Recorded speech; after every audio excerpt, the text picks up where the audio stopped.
ಜೀವನದಲ್ಲಿ 60 ವರ್ಷ ಕಾಲ ಒಂದು ಇತಿಹಾಸವನ್ನು ಸೃಷ್ಟಿ ಮಾಡಿದರು. ಆ ಕಾಲದ ಪ್ರತಿ ಸಿನಿಮಾ ಕೂಡ ನೀತಿ ಪಾಠವನ್ನು ಹೇಳಿ ಕೊನೆಯಾಗ್ತಾ ಇತ್ತು.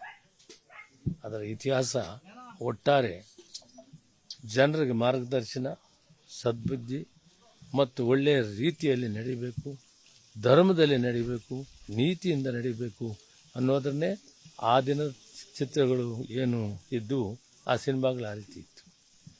ಇವತ್ತಿನ ಪರಿಸ್ಥಿತಿ ಆಗಿಲ್ಲ, ಅದರ ಬಗ್ಗೆ ಮಾತಾಡೋದು ಸಂದರ್ಭ ಅಲ್ಲ. ಆದರೆ ಲೀಲಾವತಮ್ಮನವರು ಮಾಡಿರೋ ಸೇವೆ ಅದನ್ನು ಇಷ್ಟು ಅಂತ ಹೇಳಕ್ಕೆ ಸಾಧ್ಯವಿಲ್ಲ. ಇಡೀ ಮಾದರಿಯಾಗಿದೆ.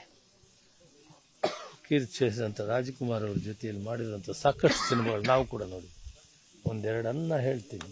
ತುಂಬಿದ ಕೂಡ 1965, ಅಪೂರ್ವ ಚಿಂತಾಮಣಿ ಅಲ್ವಾ. ಕೆಲವು ಮಾತ್ರ ಜ್ಞಾಪಕಕ್ಕಿದೆ. 65 ಅಂದರೆ ಎಷ್ಟು ವರ್ಷ ಆಯಿತು ನೋಡಿ ಜ್ಞಾಪಕಕ್ಕೆ. ಅಂದರೆ ಅದರಲ್ಲಿ ನೀತಿ ಪಾಠ ಇದೆ. ಆ ಸಿನಿಮಾಗಳಲ್ಲಿ 75-80ರವರೆಗೂ ಯಾವುದೇ ಫಿಲಮ್ ಬಂದರೂ ಕೂಡ ನೀತಿ ಪಾಠಗಳಿರ್ತಿತ್ತು. ಈಗ ದಾರಿ ತಪ್ಪಿದೆ, ಅದಕ್ಕೆ ಸೆನ್ಸಾರ್ ಬೋರ್ಡಲ್ಲಿ ಮಾತಾಡಿದೆ ಕೇಂದ್ರದಲ್ಲಿ. ನಾವು ಮಕ್ಕಳು ದಾರಿ ತಪ್ತಾರೆ, ಸೆನ್ಸಾರ್ ಬೋರ್ಡು ಕಂಟ್ರೋಲ್ ಇರಬೇಕು. ಯಾವುದೇ ಫಿಲಮ್ ಕಡೆಯಾದರೆ ಅದರಲ್ಲಿ ನೀತಿ ಪಾಠ ಇದ್ದಾಗ ಜನರಿಗೆ, ಸಾರ್ವಜನಿಕರಿಗೆ ಒಂದು ಒಳ್ಳೆ ಬುದ್ಧಿ ಬರೋಕ್ಕೆ ಅವಕಾಶ ಆಗ್ತದೆ ಅಂತ. ಇವತ್ತು ಅಂತ ಒಂದು ಪವಿತ್ರವಾದಂಥ ತಹಸೀಲ್ದಾರ್ ಸರ್ ಬನ್ನಿ ಸೇವೆ ಮಾಡಿದರೆ ಇನ್ನೂ ಅವರ ಜ್ಞಾಪಕಾರ್ಥವಾಗಿ ಇವತ್ತು ವಿನೋದ್ ರಾಜ್ ಅವರು ಇಂಥ ಒಳ್ಳೆ ಕೆಲಸವನ್ನು ಮಾಡಿದರೆ ನಾವೆಲ್ಲ ಭಾಗಿಗಳಾಗಿದ್ದೀವಿ. ಶಾಸಕರು, ನಾವು, ನಮ್ಮ ಎಲ್ಲ ಮುಖಂಡರು, ತಾಲೂಕು ದಂಡಾಧಿಕಾರಿಗಳು ಕೂಡ ಇದರ ಜೊತೆಯಲ್ಲಿ ಬಂದಿದ್ದಾರೆ. ಇದು ಜ್ಞಾಪಕಾರ್ಥವಾಗಿ ಇರುತ್ತದೆ ಮತ್ತು ಅವರ ಜೀವನದಲ್ಲಿ ನಡೆದಂಥ ಚಿತ್ರಗಳಲ್ಲಿ ಅದನ್ನು ಕೂಡ ಅವರು ಅದರಲ್ಲಿ ಸಂಪೂರ್ಣವಾಗಿ ವಿವರಿಸ್ತಾಳೆ.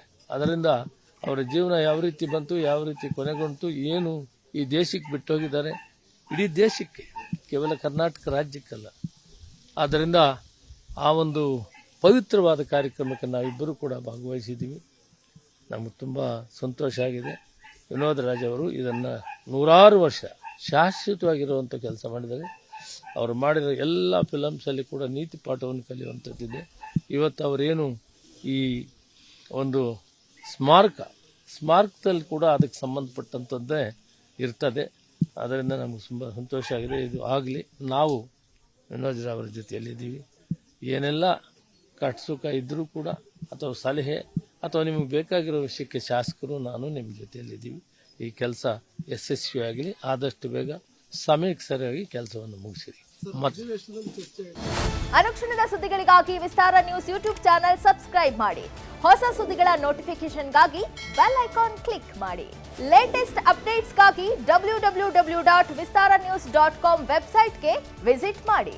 ಅಂಗೈಯಲ್ಲೇ ಜಗತ್ತಿನ ಸುದ್ದಿ ತಿಳಿಯಲು ವಿಸ್ತಾರ ನ್ಯೂಸ್ ಕನ್ನಡ ಆಪ್ ಡೌನ್ಲೋಡ್ ಮಾಡಿ.